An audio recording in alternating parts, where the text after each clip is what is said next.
Hey guys, welcome back to the Blood, Sweat and Gears YouTube channel. My name's Stingy Roger and today I've got a special video for you guys. I've got 5 tips that'll help you keep your bike running during the winter so you can ride it in the rain, ride it in the mud, ride it in the snow, and yeah, just stay on top of its overall health and maintenance.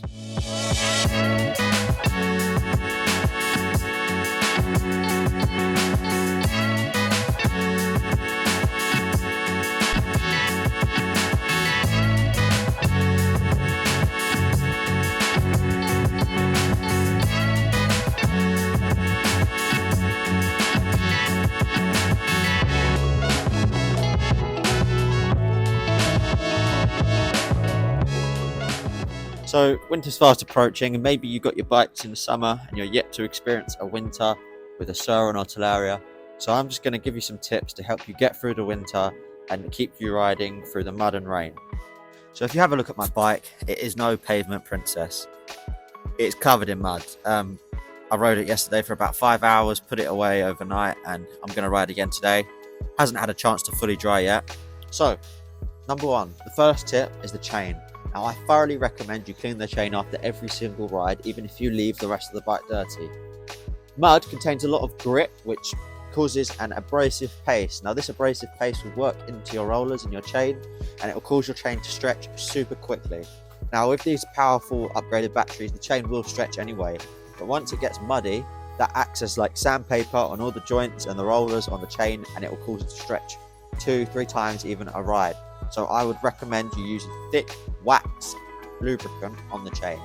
The thinner lubricants, they kind of just wash out and they'll be displaced, whereas the thick stuff will hang on the chain and stop some of that grit penetrating.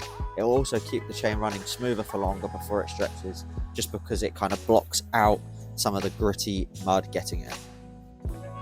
So number 2, we're coming down, and that's the motor.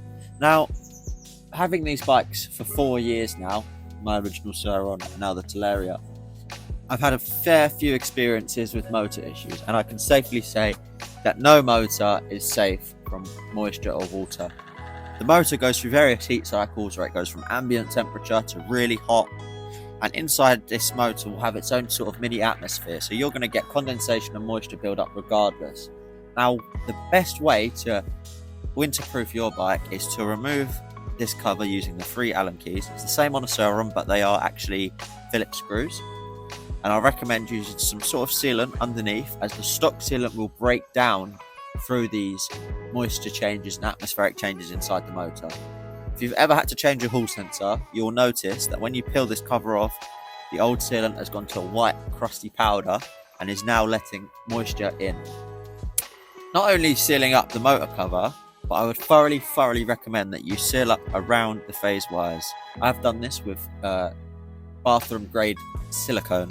I used clear so you can't really see it, and if you do smear it on something it doesn't matter, but I've sealed up around each and every phase wire, and I'm truly confident that my motor is fine no matter what splashes it or how wet it gets.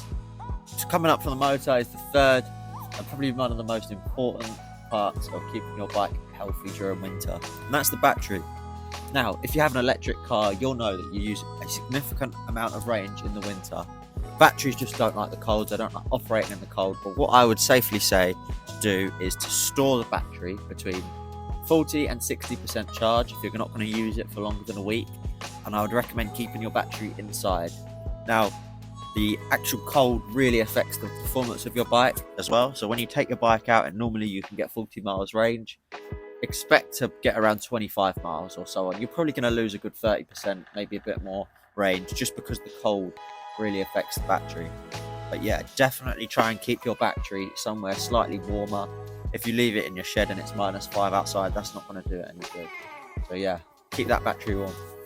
So number 4 is the suspension. Now, if you look at my stanchions, even though everything else is caked in mud, the stanchions are still fairly clean. Now, this is because I use silicone shine from Muck Off, but any silicone spray will do. What it helps do is lubricate the seals, but it also means that the dirt doesn't stick to the stanchions.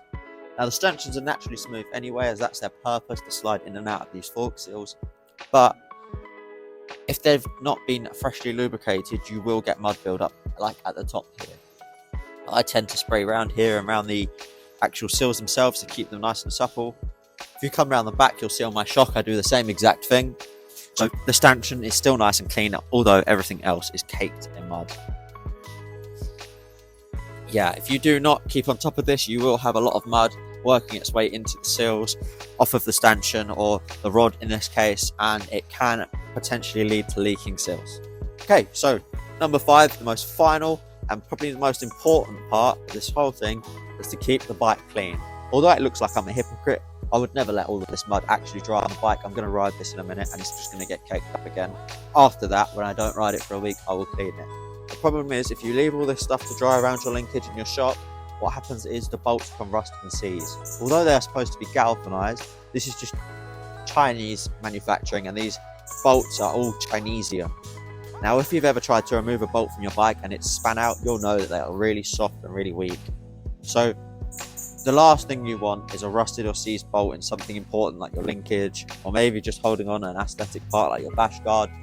I would recommend that you clean the bike before you put it away. Just remember, every 1 hour job could turn into a 24-hour ordeal, all thanks to a rusted, snapped or seized bolt. So yeah, especially with the smaller ones like the brake calipers and these are ones that hold on your aesthetic parts, just a complete nightmare. So make sure you thoroughly wash and thoroughly dry the bike. I recommend you use some sort of all-purpose cleaner like Built Amber, Surfex HD. That's absolutely fantastic.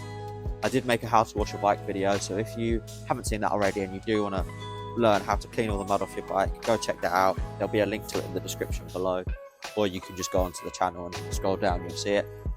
But yeah, hopefully this helps some of you guys out that have recently bought bikes this summer and now winter's coming. You think maybe you have to put them away and retire them. You don't, you can keep riding them. Just stay on top of these things and you should be good to go. But yeah, so thanks for watching everyone. I hope you found today's video useful. As always, follow me on Instagram if you don't already. You can always reach out to me, ask me questions. I answer everyone. Like to give advice. And yeah, we'll see you in the next video. Got plenty more planned. Off out digging, making a track today. So hopefully get some content done on that later. Yeah, we'll see you in the next one. Remember to subscribe.